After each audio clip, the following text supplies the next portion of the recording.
Friends இன்னைக்கு என்னோட நண்பனை நான் கட்ட போகிறோம். என் நண்பன் எனக்கு தான் அவனை ஓடி வருவேன். ஏசன் வா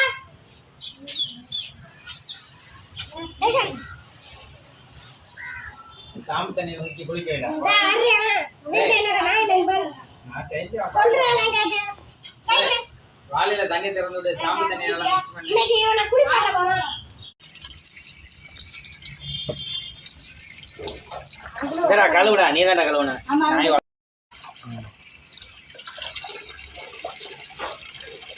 அவனுக்கு ஒரு தரம் இங்க வா. சரிடா காலு கையெல்லாம். அவனை ஊட்டிட்டு வந்து புடிச்சுக்கிறான். வேணாலும் ஒன்றும் இல்லை, தண்ணிக்குள்ளே குளிக்கலாம்.